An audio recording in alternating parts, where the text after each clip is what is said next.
오늘 성경 말씀 고린도전서 1장 원래는 18절에서 31절까지인데 26절에서 31절까지만 봉독하도록 하겠습니다. 우리 같이 한 절씩 교독하겠습니다. 26절부터 31절입니다. 제가 가진 성경은 신약 성경 263면에 있습니다. 26절 제가 읽겠습니다. 형제들아 너희를 부르심을 보라. 육체를 따라 지혜로운 자가 많지 아니하며 능한 자가 많지 아니하며 문벌 좋은 자가 많지 아니하도다.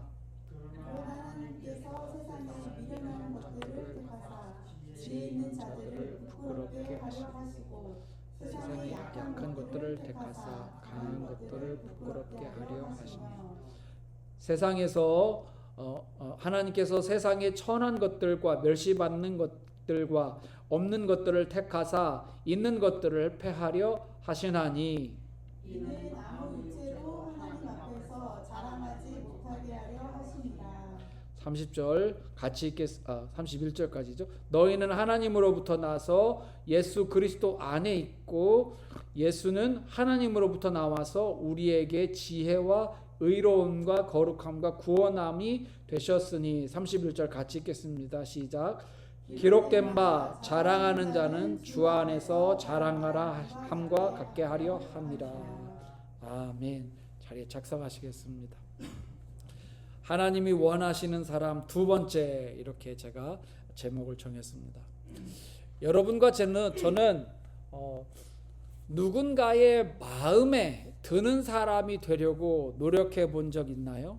예를 들면 우리가 어릴 적에는 부모님의 마음에 들려고 노력을 했다든지, 또 학교에서 학창 시절에는 우리가 좋아하는 선생님의 마음에 들려고 노력을 했다든지, 아니면 어떤 직장을 다닐 때는 직장 상사의 마음에 들려고 노력을 했다든지, 또는 청춘 때에 이팔 청춘 때에 연애할 때는 연애하는 그 좋아하는 이성의 마음에 들려고 노력을 했다든지 어떤 그런 것입니다.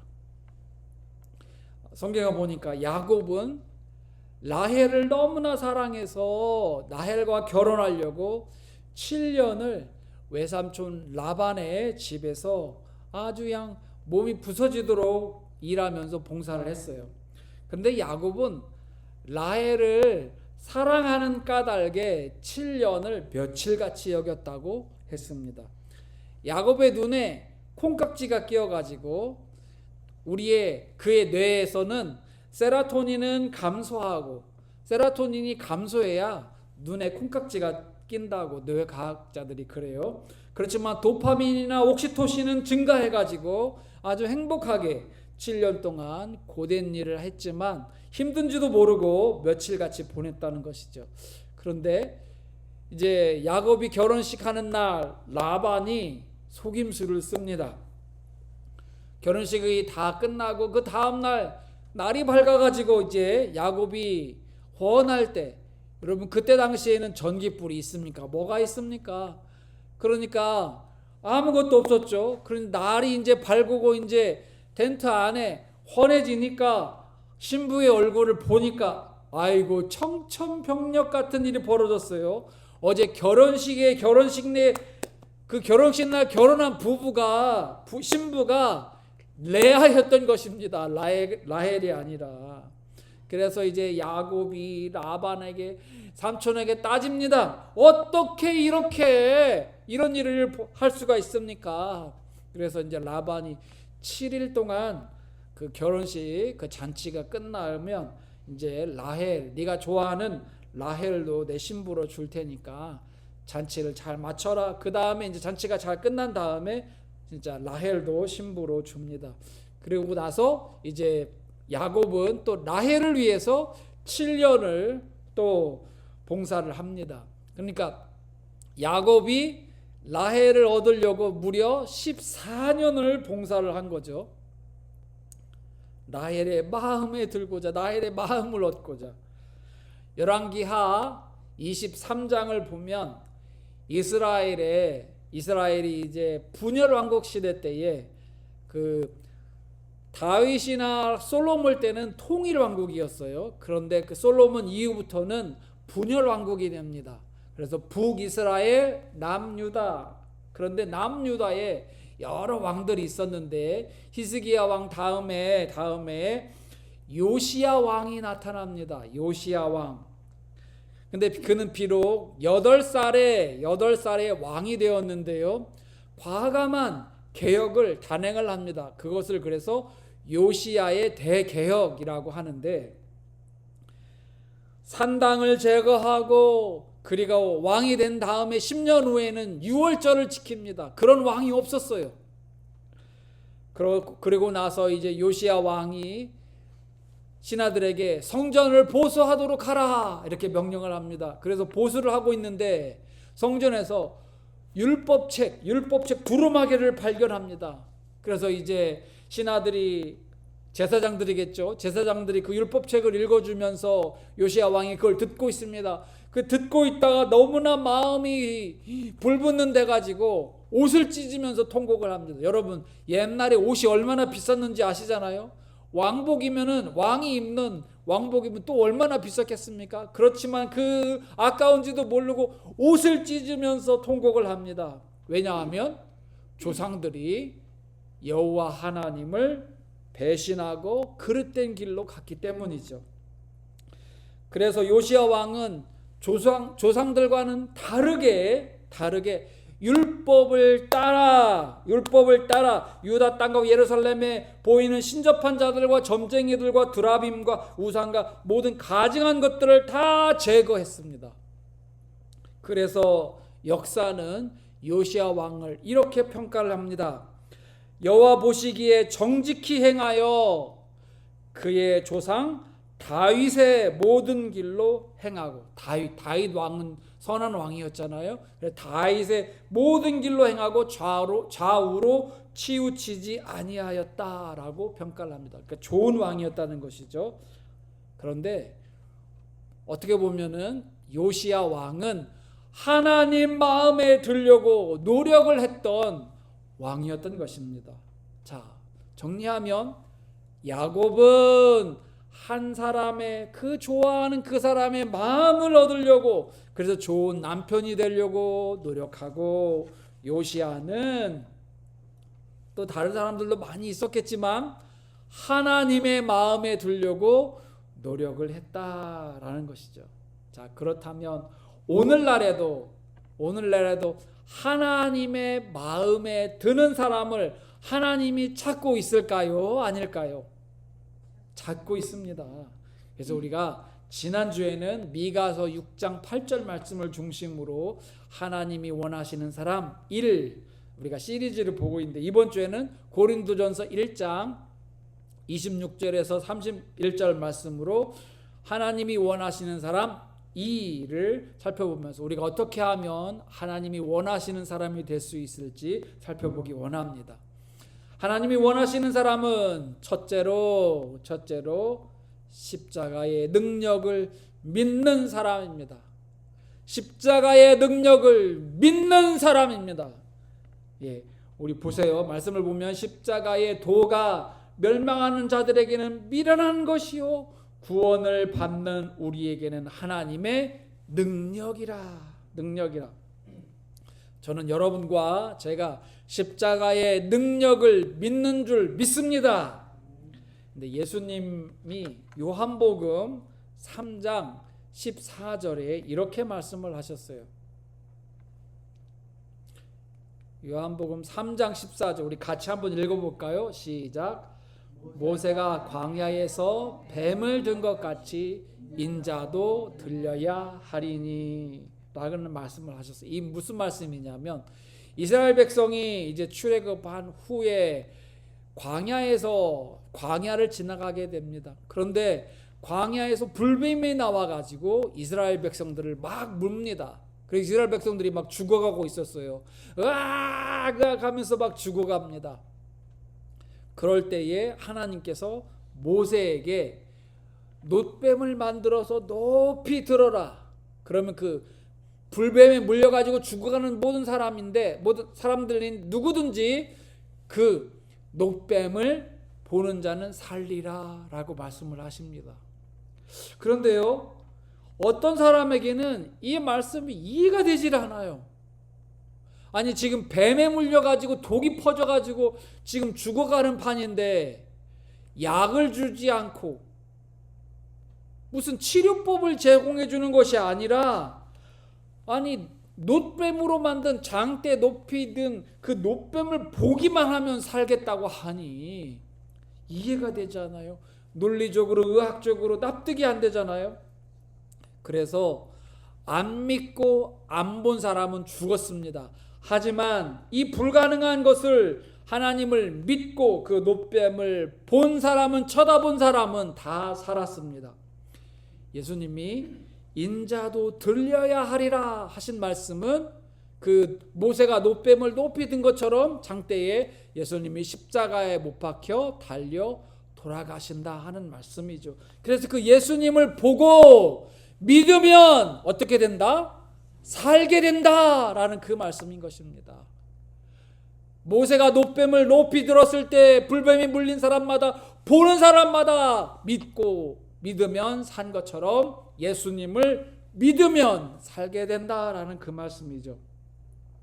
예수님을 믿으면, 그 십자가를 바라보고 예수님을 믿으면 예수님이 나의 죄를 용서해 주실 것이다, 나의 구원하실 것이다라는 것을 믿으면 영생을 얻게 되는 것입니다. 여러분과 제가 이 사실을 믿는 줄 믿습니다. 그런데 여러분, 예수님의 십자가의 구원의 능력뿐만 아니라 치유의 능력도 있음을 믿습니까? 미국 애틀란타, 조지아주의 애틀란타에 사는 전 프로농구 선수 조동우 집사님이 갑작스럽게, 제가 이분의 간증을 얼마 전에 봤는데요.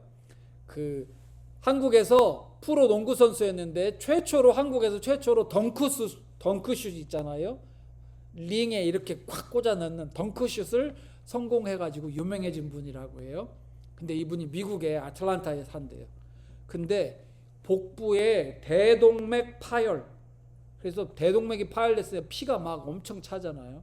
그래서 이제 2주간의 코마라고 하죠. 혼수 상태에 빠졌다고 합니다. 근데 코마 상태에 있는데 교회하고 병원하고 수십 마일 거리인데도 교회에서 성도들이 집사님을 위해서 기도하는 소리가 옆에서 말하는 것처럼 들리더라는 겁니다. 코마 상태에서. 그리고 누가 병원에 와가지고 무슨 말을 해주고 기도해주면 그것이 들리더라는 것입니다. 그러니까 제가 그런 말 많이 들었거든요. 사람이 죽을 때에 귀가 제일 늦게 닫힌다. 진짜로 이분이 코마 상태에 있는데도 그 기도 소리도 들리고, 누가 와서 찾아와서 뭐라고 힘내 그러면 그 말도 들리더라는 것입니다. 그래서 정말 죽을 것 같은 힘든 시간인데 그걸 버텨냈다고 해요. 중보기도의 힘으로 말이죠. 그런데 이분이 핏물에 빠져가지고 숨을 쉬려고 버둥댔다는 거예요. 이 핏물이 이분이 무슨 핏물인지, 자신의 피인지 아니면 예수님의 피인지 언급하지는 않았는데 제가 보기에 예수님의 피가 아닐까 생각해 봅니다. 근데 핏물에 빠져가지고 허둥대고 있는데, 주님 살려주세요 허둥대고 있는데, 그러면서 주님을 만났다는 거예요. 그래서 주님이 무슨 짐을 이렇게 이고 지고 살아가고 있냐, 그 짐을 좀 내려놓으면 편하게 살 텐데, 집 걱정, 가게 걱정, 자식 걱정, 왜 이렇게 직장 걱정 다 들어매고 살고 있냐, 내려놔라, 말씀에 내려놓으라고 하지 않았느냐, 말씀이 제시하는 바른 길을 가서 순종하라고 했는데 왜 이렇게 불순종하고 있느냐 라고 그러더라는 거예요. 예수님이 엄하게 꾸짖으시는 거예요. 근데요 여러분, 이분이 의학적으로요, 의사들이 뇌 손상이 왔고 대동맥이 파열됐으니까 이제 피가 뇌에 올라가는 바람에 뇌 손상이 와서 반신마비 진단을 받았다고 합니다. 의학적으로요. 그런데 이분이요, 수술 받고 깨어났어요. 깨어났는데 마비 증상이 조금은 있었지만은 재활 치료를 통해서 퇴원할 때는요, 진짜 아무 이상이 없이 퇴원했다고 합니다. 할렐루야. 운동선수다 보니까 자기 몸 하나 믿고 살았다는 거예요. 그래도 교회를 다녔지만은 믿음이 그렇게 좋지 않았대요. 그런데 이 일을 경험하고 나서, 주님을 만나고 나서, 살아계신 하나님을 만나고 나서 1000%, 100%가 아니라 1000% 확신을 가지게 되었다고 합니다. 이제는 자신의 계획을 버리고 주님의 말씀에 순종하는 삶을 살고 있다고 고백하는 간증을 들었습니다. 여러분, 예수님의 보혈에 구원의 능력이 있음을 믿습니다. 또한 예수님의 보혈에 치유의 능력이 있음을 믿습니다. 하나님이 원하시는 사람은 이 사실을 믿는 사람입니다. 믿는 사람, 바로 보혈의 십자가의 능력을 믿는 사람, 여러분과 제가 그런 사람인 줄 믿습니다. 자, 하나님이 원하시는 하나님이 원하시는 사람 두 번째는 전도의 지혜를 하는 사람입니다. 전도의 지혜를 하는 사람, 21절, 23절, 25절을 보십시오. 하나님의 지혜에 있어서는 이 세상이 자기의 지혜로 하나님을 알지 못함으로, 세상이 하나님을 알지 못함으로 하나님께서 전도에 미련한 것으로, 이상해요. 전도가 미련한 것이래요. 전도에 미련한 것으로 믿는 자들을 구원하시기를 기뻐하셨도다. 우리는 십자가에 못 박힌 그리스도를 전하니, 전도에 미련한 십자가에 못 박힌 그리스도를 전도하니 유대인에게는 꺼리끼는 것이요, 유대인은 예수님을 꺼리끼니까 꺼리끼는 것이요, 이방인에게는 미련한 것이로되. 이방인들이 보기에는 십자가를 전도하는 것이 미련하게 보인다는 거예요. 그래서 25절에 하나님의 어리석음은 사람보다 지혜롭고 하나님의 약하심이 사람보다 강하니라. 바울이요, 전도에 미련한 것이라고 표현한 것은 그때 당시에 문화를 바탕으로 말한 것입니다. 문화를 알아요. 이해할 수 있어요. 십자가가 믿는 사람들에게는 자랑이지만 믿지 않는 사람들에게는 저주와 조롱의 대상이었습니다. 그때 당시에 십자가 처형은 로마 제국에서 가장 극악한 죄인들에게 법정 최고의 극형을 처하는 벌이었습니다. 교수형에 채워지는 죄수는요, 그 큰 악독한 죄를 지었기 때문에 그런 법정 최고형의 사형을 받았던 것입니다. 그러니까 2000년 전에 로마 제국에서 십자가 처형을 당했던 사람들은 모든 사람들이 욕을 해도 되는, 아주 그냥 욕을 먹어도 싼 그런 흉악한 죄를 지었기 때문에 십자가는 결코 좋은 이미지가 아니었던 것이에요. 여러분, 남미 사람들도요, 십자가를 좋아하지 않습니다. 남미 사람들의 교회에, 예배당에 가면은 십자가가 없어요. 우리 교회도, 이곳이 브라질리안 교회잖아요. 우리 교회도 십자가가 없어요. 왜 그런가 하면 스페인이나 그때 당시에 그 신대륙을 발견하고 막 정복할 때에 스페인과 유럽의 열강들이요, 배에다가 십자가를 든 깃발을 들고 원주민들을 정복을 했기 때문입니다. 원주민들을 막 군홧발로 짓밟을 때 십자가 깃발을 들고 그 마을마다 도시마다 와가지고 불지르고 죽였기 때문에 이 트라우마로 남은 거예요. 트라우마. 십자가가요. 남미 사람들에게는. 그래서 십자가를 안 좋아해요. 근데 이제 믿는 사람들은 좋아하죠. 자, 포인트는 2000년 전에 십자가가 좋은 이미지가 아니었다는 거예요. 굉장히 나빴어요. 그런데 여기에 반전이 있습니다. 여기에 하나님의 지혜가 있습니다. 예수님이 바로 이 십자가에서 돌아가셨습니다. 죽음의 대상이 생명의 대상이 됐습니다. 혐오의 대상이 자랑의 대상이 됐습니다. 하나님이 이렇게 바꾸신 것이죠. 즉 죽음을 생각하게 하는 그 십자가를 통해서 우리의 옛사람이 죽고 새 사람이 살아가는, 새 생명을 얻는 십자가가 바로 그런 것이 되었습니다. 이런 마법 같은 일이 있으려면은 여러분 용서를 받아야 돼요. 용서. 사람은 잘 안 바뀝니다. 그런데 용서를 받으면 사람이 변화되기 시작합니다. 사도 바울이 예수님을 믿기 전에는 그 사람의 이름이 바울이 아니라 사울이었습니다. 사울 왕처럼 사울이었어요. 사울은 예수님을 믿는 사람들을 죽이기로 아주 열심히 있었습니다. 교회도 핍박하는데 아주 앞장섰습니다. 심지어 아무 죄도 없는 스데반 집사를 사람들이 돌로 쳐 죽이자고 할 때 거기에 앞장서고 동조했습니다. 그랬던 사람이 다메섹으로 가는 길에서 다메섹 도상에서 누구를 만나죠? 예수님을 만납니다. 예수님을 만나서 말에서 떨어지고 눈이 멀어요. 그러면서 예수님의 용서를 경험을 해요.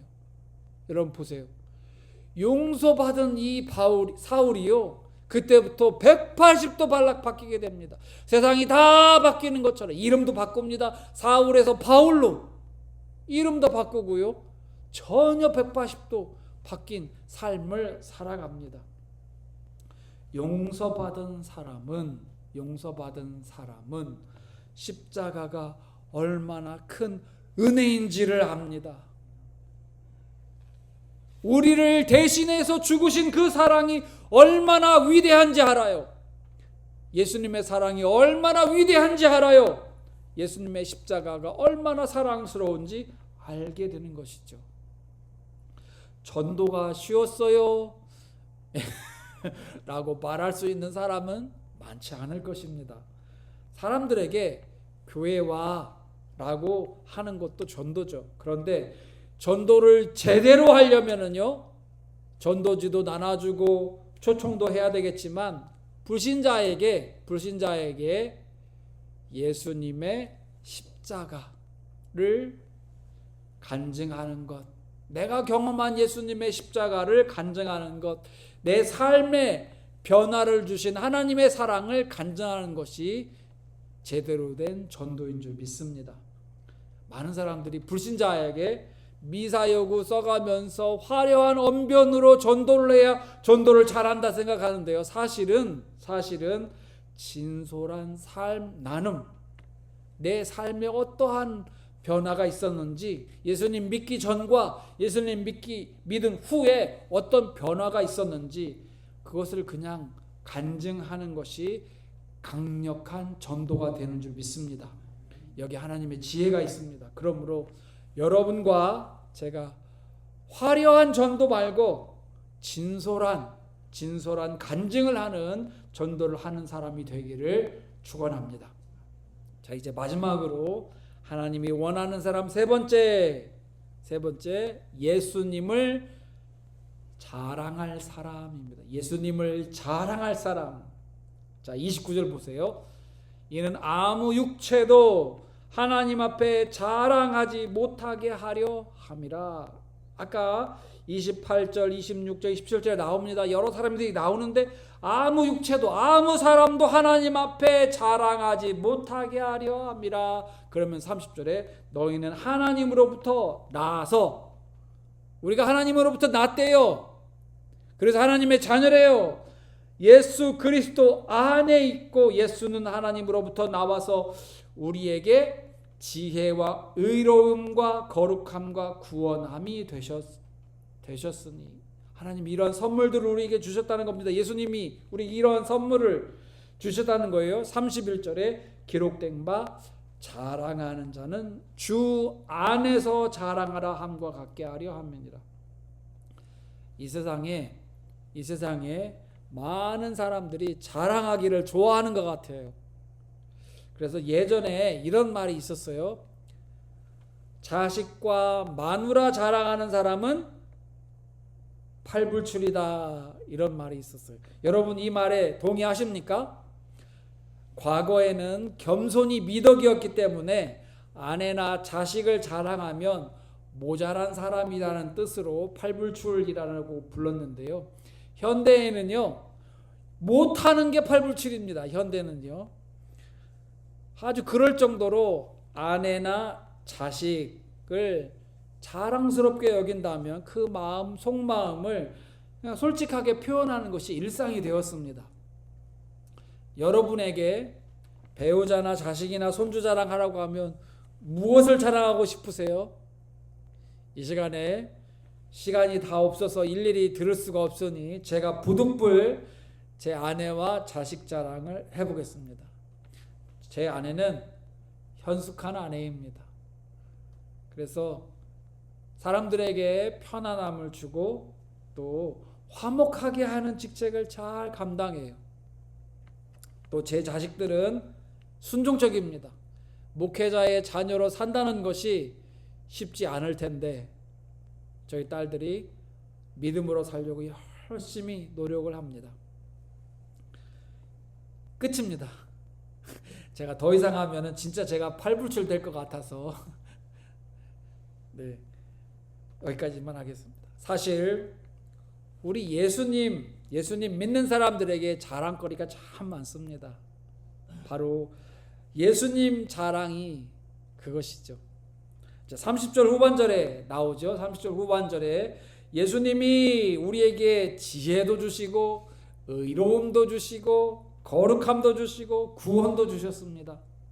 그러니까 사도 바울이 강조한 것은 31절 말씀처럼 주 안에서 자랑하라. 주님이 주신 그 선물들 주님 안에서 자랑하라 라고 하는 것이죠. 그런데 요즘에 앞으로도 그렇고 또 예전에도 그렇고 주님 안에서가 아니라 주님 밖에 있는 것을 자랑하고 싶은 사람이 많은 것 같아요. 교회 다니나 안 다니나 교회 주님 밖에 있는 것들요. 예를 들면 돈 자랑하고 집 자랑하고 차 자랑하고 자식 자랑하고 명품 자랑하고 직장 자랑하고 그런 기타 등등 예수님 안에 있는 것이 아니라 예수님 밖에 있는 것들 자랑하고 싶은 사람이 많은 것 같아요. 이런 식으로 하면요, 바울도 자랑할 게 많습니다. 바울은 나면서부터 로마 시민권자였습니다. 제가 미국에 살다 보니 미국 시민권 따기가 얼마나 어려운지. 네. 그러니까 바울이 나면서부터 로마 시민권자였다. 그가 설명은 안 했지만 그가 사회적으로 높은 신분을 가졌던 사람이었음을 짐작할 수 있습니다. 그의 집안 배경이요. 얼마나 입이 근질근질 했겠어요. 그런데 그렇게 자랑하지 않습니다. 뿐만 아니라 바울은 가말리엘 문화의 학생이었습니다. 가말리엘. 그 가말리엘이라고 한 사람은 그때 당시에 유대에서 이스라엘에서 최고의 학자였습니다. 요즘 말로 하면은 하버드대의 최고의 교수라고 할 수 있겠죠. 가말리엘 문화에서 수학을 했다. 그 말은 곧 하버드 대학의 박사학위를 받았다라고 할 수도 있을 것입니다. 종교적으로는 엄한 바리새파 출신이었습니다. 그러니까 바울은 신분이면 신분, 뭐 능력이면 능력, 학벌이면 학벌, 뭐 종교면 신앙이면 신앙, 어느 것 하나 빠지는 것이 없었던 사람입니다. 그런데 그 바울이 자랑하지 않아요. 사도행전이나 바울서신에 보면은 자랑하기를 꺼려합니다. 그렇지만 그가 늘 자랑을 하는 분이 있습니다. 바로 예수님 자랑이죠. 부득불 할 수 없이 자랑하게 되면 자랑을 했던 적도 있습니다. 그러나 그는 늘 예수님 자랑하기를 힘썼습니다. 그래서 그가 개척한 교회 고린도 교회 성도들에게도 그러기를 바랬던 것입니다. 이것은 예수님도 우리에게 바라시는 것입니다. 예수님도 우리가 예수님 자랑하기를 바라시죠. 그러므로 여러분과 제가 주 밖에 있는 것들 자랑하는 것이 아니라 우리가 주 밖에 있는 것들 자랑하면 진짜 우리도 팔불출 되는 것입니다. 그러나 주 안에 있는 것들을 자랑을 하는 분들이 되기를 축원합니다.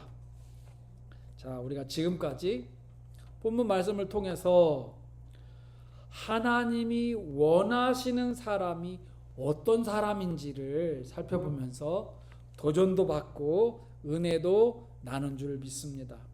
하나님이 원하시는 사람은 첫째로 십자가의 능력을 믿는 사람, 두 번째로 전도의 지혜를 아는 사람, 알고 전하는 사람, 세 번째로 예수님만 자랑하는 사람, 예수님을 자랑하는 사람. 자, 그런데 오늘 우리가 집중해서 보지 않았는데요, 27절 28절 사도 바울은 이렇게 말합니다. 우리 한번 읽어볼까요? 시작.